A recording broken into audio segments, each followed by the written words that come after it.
Today we will discuss about chapter 4 Animal Kingdom.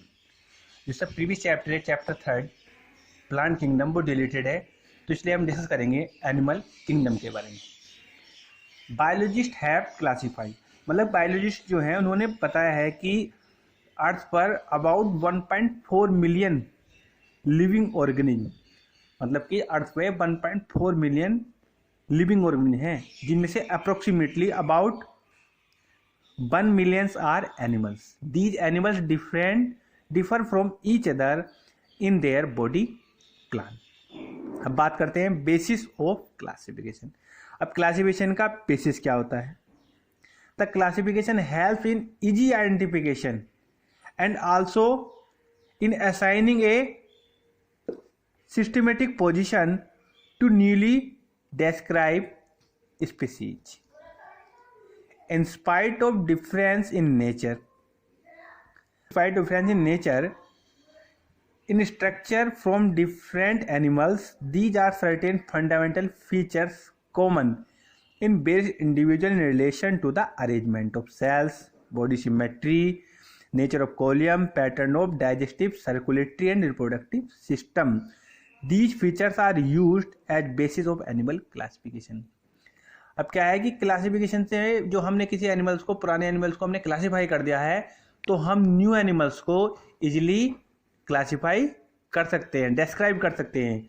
उनकी जो cellular structure है, digestive system है, सर्कुलेटरी सिस्टम है, इन फीचर्स के बिहाफ पर हम एनिमल्स को क्लासिफाई करते हैं। बात चलती है level of organisation. All the members of animals are multicellular. जो एनिमलेशन की जितने भी एनिमल्स रहते हैं वो सब मल्टीसेलुलर होते हैं। All of them do not exhibit the same pattern of organisation of cell. For example in sponge the cells are arranged as loose cell aggregates. तो ये है हमारा they exhibit cellular level of organisation. Some division levels occurs almost cells. In collimates, arrangement of cells is more complex. Hence, the cells performing the same function and arranging into tissue called tissue level. Then organ level. उसके बाद आता है हमारा organ system. अब बात चलती है, एक तो हमारा हो गया cellular level, tissue level, organ system, organ level and organ system level. अब क्या कहते हैं, जो हमारी बॉडी बनी होती है, जो हमारे दो टाइप्स का ओरिजिन रहते हैं, यूनिसेलुलर एंड मल्टीसेलुलर। जो यूनिसेलुलर होते हैं ओनली और made up from one cells. जब एक जैसे सेल्स आपने join together to make tissue, then more than one tissue join together to make organ level, then more than one organs join together to perform a particular function, then make organ system level। जिस प्रकार होता है ना, cell से tissue, tissue से organ, organ से organ system. अब बात चल रही है open type, in which the blood is pumped out the heart and cells and tissue are directly bathed in it। Closed, the blood is circulated through a series of vessels bearing diameter, arteries, veins, capillaries, जैसे हमें रहता है। अब बात चलती है symmetry है, symmetrical और asymmetrical. Animals can be categorised on the basis of their symmetry. Sponge are mostly asymmetrical. Any plane that passes through the centre does not divided them in equal half. जो symmetrical क्या होता है, जब हम किसी चीज को कट करेंगे तो इक्वल हाफ्स में कट हो जानी चाहिए, डिवाइड हो जानी चाहिए, बट स्पंज में इस तरह का नहीं रहता है, वो इक्वल उसमें नहीं हो पाती है। When any plane passing through the central axis, the body divides the organ into two identical halves. It is called radical symmetry. Coelenterate, Titanophora, Echinoderms have kind body plan. Animals like Annelida, Arthropoda, where the body can be divided into the identical left and the right halves. It only one plane exhibit bilateral symmetry. देखो दिखाया हुआ है ना, ये equal half में divide हो रहे हैं, बायोलैट्रिकल सिमेट्री। अब बात चलती है हमारी diploblastic and triploblastic organisation. Animals in which the cells are arranged into two embryonic layer, external ectoderm and internal endoderm, are called diploblastic। इनमें क्या रहता है कि टू एम्ब्रोनिक लेयर रहती है, एक को बोलते हैं एक्टोडर्म जो एक्सटर्नल बाहर की ओर रहती है, और जो इंटरनल रहती है उसे बोलते हैं endoderm, internal endoderm. Are called diploblastic coelenterates and undifferentiated layer mesogyla is present in between the ectoderm and endoderm। एक लेयर रहती है मीजोगोला जो एंडोडर्म और एक्टोडर्म के बीच में रहती है। Those animals in which developing embryo sacs third germinal layer mesoderms the between ectoderm and endoderm the called triploblastic animals। Triploblastic animals. अब बात चलती है इसके बॉडी एंड देन कोलियम क्या होता है। The body cavity which is lined by mesoderm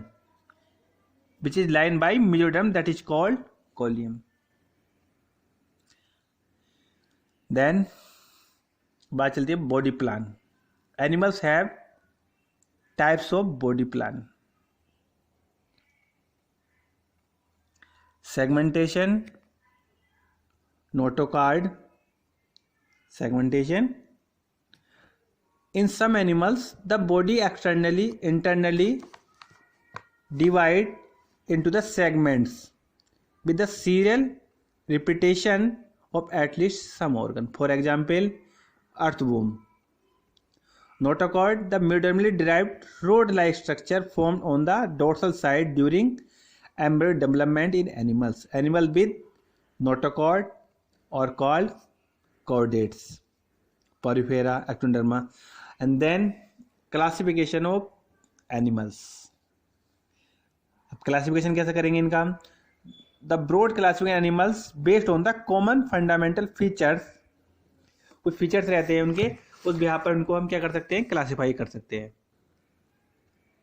level of organization, cellular level, tissue level, symmetrical, body cavity and phylum Porifera. Animals multicellular. Tissue level radial, bacterial, bilateral, radial and bilateral. Acoelomates, Coelenterata, टिटेनोफोरा।